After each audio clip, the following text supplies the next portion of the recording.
I'm really honored and really thrilled to welcome someone that has inspired all of us as young women on the continent, but also across the world.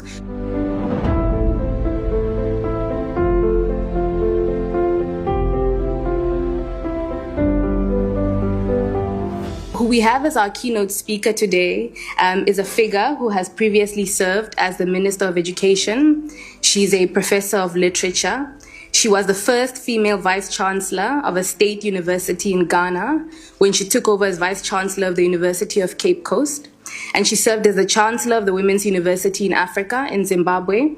And she was also a two-time Fulbright scholar. Will you please join me in welcoming to the stage Her Excellency, the Vice President of the Republic of Ghana.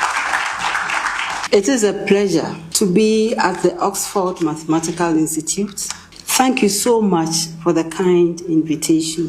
I also bring you warm greetings from His Excellency John Dramani Mahama, President of the Republic of Ghana. Today, we are invited to reflect on what leadership requires in a period of change and why Africa's future will depend not only on growth, but on inclusiveness and resilience of the systems we build. This is a conversation about institutions, opportunity, technology, and the capacity of states to stay on course. Policies such as the 24-hour economy, financing frameworks for micro, small, and medium-sized enterprises.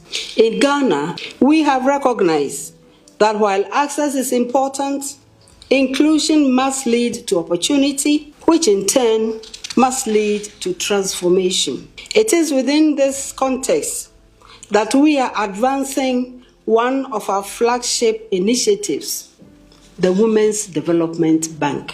The Women's Development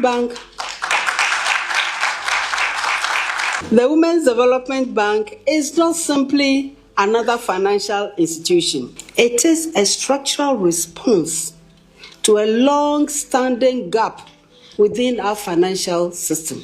That is, the exclusion of women, particularly women operating within the informal economy, from safe and sustainable access to capital. The future of African governance will increasingly depend on the diversity of thought and competence within leadership systems themselves. We cannot deny that our systems continue to operate within multilateral order that is increasingly under strain. If institutions and indeed democracy are to remain legitimate, they must remain responsive to contemporary realities.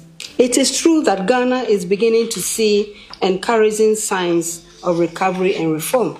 Macroeconomic indicators are improving, investor confidence is gradually returning, and institutional reforms are taking shape. But grounded leadership also means resisting the temptation to celebrate prematurely. The nations that will progress will not necessarily be those with the loudest declarations, but those actively strengthening their institutions while remaining disciplined, purposeful, and grounded in execution.